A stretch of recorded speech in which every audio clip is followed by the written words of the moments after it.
surviving off the environment. Surviving off the environment. Welcome back, family, to another Real Talk. I pray y'all are doing well. As we off top give the Most High all the honor, the glory, and all praise and worship. Thank you, Yahushua, who hung, bled, and died. The other day, I talked about the cost of living and why so many people are leaving America. You got people going to other places because the cost of living is way lower. You don't have all those taxes and high electric bills, high car insurance. I mean, Medicare, you name it, everything is just sky high, right? And I remember growing up, they would never really show us the true Africa. And we all know that it never was called Africa. The real name was Abulakan, if I'm saying it right. And the map they were showing us, artificial. But not to jump off on all that. But think about it right now. If you can go somewhere, you don't have no mortgage, you don't have no high electricity bills, high water bills, you survive off the environment. See, when they were showing us Africa, they never showed us what Africa really looked like. They showed us what they wanted us to see. But in reality, we know Africa is huge. And everything comes through Africa, pretty much. Africa is not a country, it's a continent.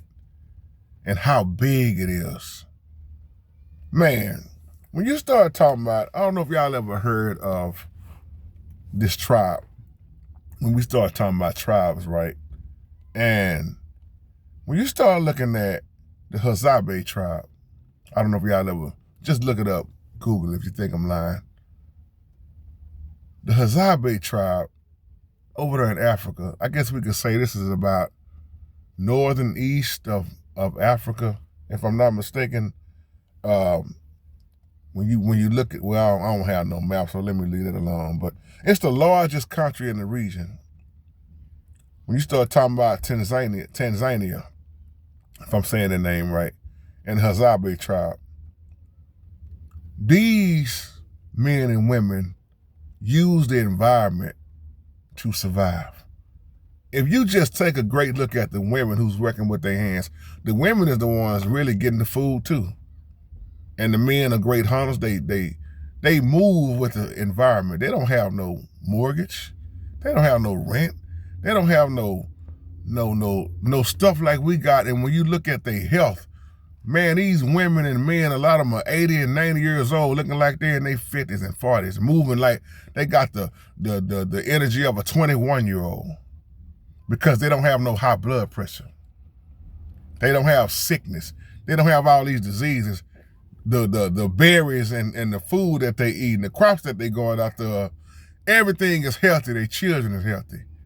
They some of the oldest ones left living, and they don't have all them health issues. They don't have no heart attacks and strokes. And I remember they asked Dr. Bobby Price this, Dr. Bobby, if you found out you had cancer, what's the first thing you would do? He said, get out of America. Go somewhere where food is food.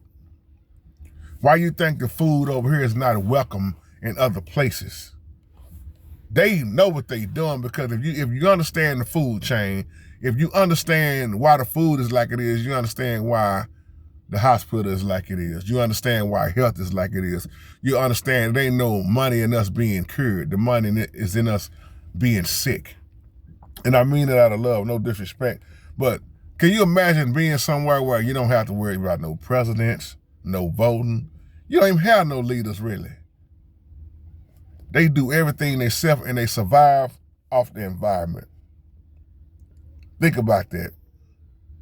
Think about Tanzania for a minute. Think about the Hadzabe Tribe. I remember my old man was telling me about this years ago. I didn't know what he was talking about. He said, "Roll there as a tribe, man, they don't live by no government and all this stuff. They their own. They got their own, and they out there in huts. Think about it. They don't have no mortgage. They don't have no rent. They don't have no high electricity bills. They ain't got nobody telling them what to do. And a lot of people go visit them and learn their culture. I remember this young man went and visited, and he stayed with them. They said, you're going to have to stay with us, and you're going to have to learn our way. It blew his mind. Because the woman got up and they cooked them meals, and he said it really didn't even taste bad. It was just a taste. Couldn't explain it.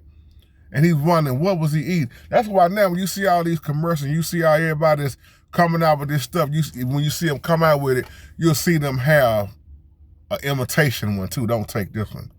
Like this garlic they got. Well, see, they got garlic over there, real garlic over there, that they catch that garlic over there and I forgot how long they store it up, and they let it just sit before they use it.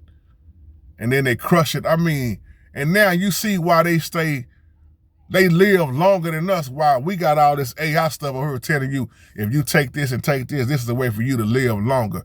Let me put this inside of you, you can live longer. But over there, they living longer and outliving our men. They outliving us big time because they eating right. They got the wild berries, they got the honey, they got the surviving stuff that they need to survive with. It ain't steroid up. It's coming straight off the land, the exact way the Most High showed us how to live. So I remember the young man asked that question, what are we not doing? And the old lady said, y'all forgot the wisdom that we taught y'all. Y'all been brainwashed to live a whole nother kind of way. They don't have no entertainment. All they do is hunt. They sit around and have fellowship, and they hunt, they get the food, and they move. They move with it. Kind of remind you of a turtle. A turtle can put his shell anywhere and move when he want. If he decide he want to stop right here and lay right here, that's how they moving, man. Think about what I'm saying here, y'all. All right, shalom, family.